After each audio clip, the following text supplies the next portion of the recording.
The HoverJack air patient lift is used in the event of a patient fall to gently lift the patient in a supine position from the ground back up to bed or stretcher height. This segment will train on the proper use of the HoverJack in conjunction with the HoverMat air transfer system.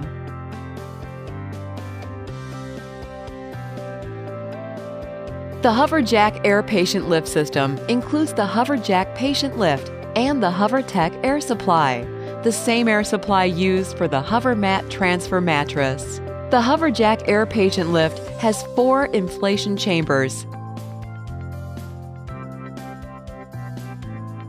Each one has a black, one-way valve through which the air supply inflates the chamber. The valves are labeled and numbered from 1 to 4, with the chamber labeled Valve 1 being the closest to the floor.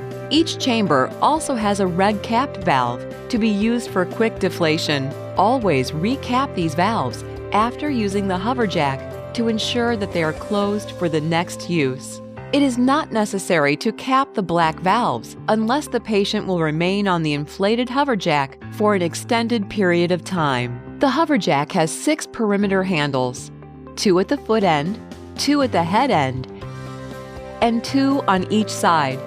There are 2 patient safety straps, and a pull strap is located at the head end. The HoverJack has a Teflon-coated bottom, allowing caregivers to easily transport the patient across the floor.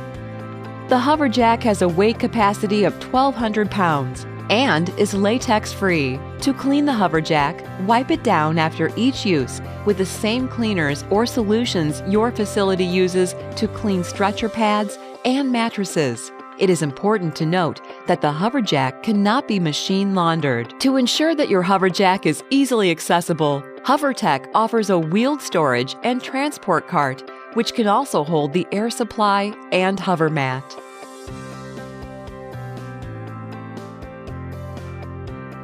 There are 2 methods that can be used to position a patient on the HoverJack. With either method, at least 2 caregivers must be present to perform a patient lift.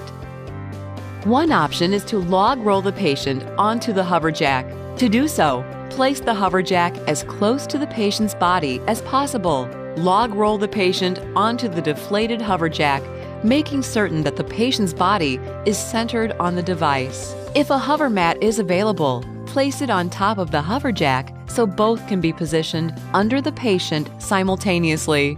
The HoverMat will be used to perform the lateral transfer onto a bed or stretcher.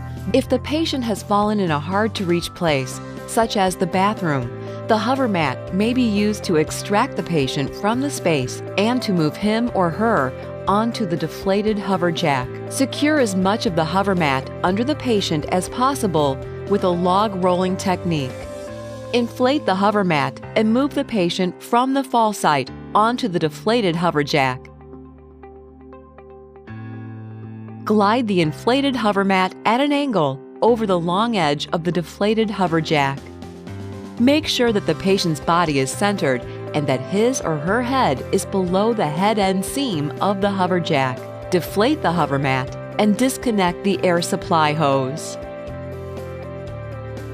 Once the patient is positioned on the deflated HoverJack using either of the described methods, begin the inflation process.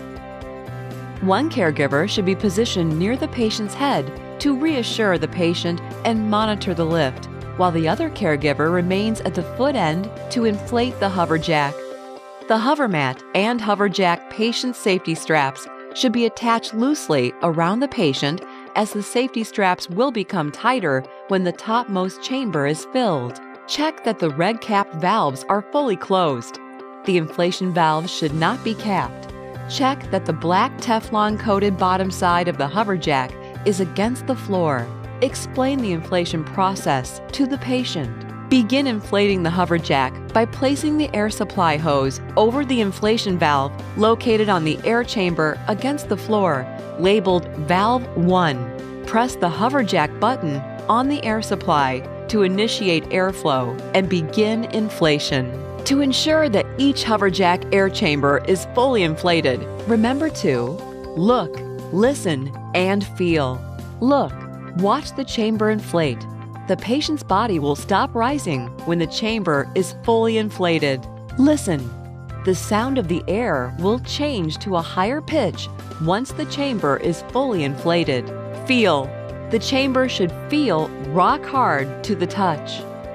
When you have determined that the first chamber is fully inflated, move the air hose to the valve in the second chamber, labeled Valve 2, and repeat the look, listen, and feel technique until fully inflated. Continue the same process for air chamber valves, labeled 3 and 4. It is important that each chamber is inflated in sequence for safety, starting with the chamber valve 1, which is closest to the floor. If chambers are inflated out of order, the HoverJack can become unstable. Once all chambers are fully inflated, press the standby button on the air supply to turn off the airflow. Bring a bed or stretcher alongside the inflated HoverJack, or use the perimeter handles to slide the HoverJack next to the bed or stretcher onto which the patient will be laterally transferred. Adjust the bed height prior to the patient transfer so that it is slightly lower than the top of the inflated HoverJack. Detach the HoverJack safety straps and insert the air supply hose into the HoverMat hose entry closest to the receiving surface. The caregiver at the head end will move to the side of the HoverJack, assume the position of safety, advise the patient of inflation, and ask the caregiver at the foot end to inflate the HoverMat. Select the appropriate air supply inflation button for the HoverMat model in use. The caregiver at the patient's side will keep his or her body firmly against the inflated HoverJack during the lateral patient transfer to avoid any HoverJack movement. The same caregiver will then initiate the patient transfer by gently pushing the inflated HoverMat at an angle toward the receiving caregiver, who has moved into position on the opposite side of the bed or stretcher. The receiving caregiver grasps the HoverMat handles as they approach to pull the patient fully onto the receiving surface. Ensure that the patient is centered on the bed or stretcher prior to deflating the HoverMat. Assume the position of safety, advise the patient of the deflation, and press the standby button on the air supply to turn off airflow. Raise the side rails when deflation is completed.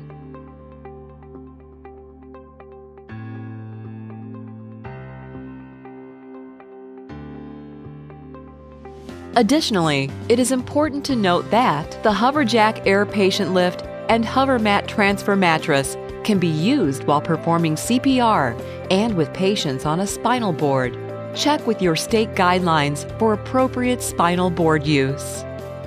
Please refer to the HoverJack or HoverMat manual for more information.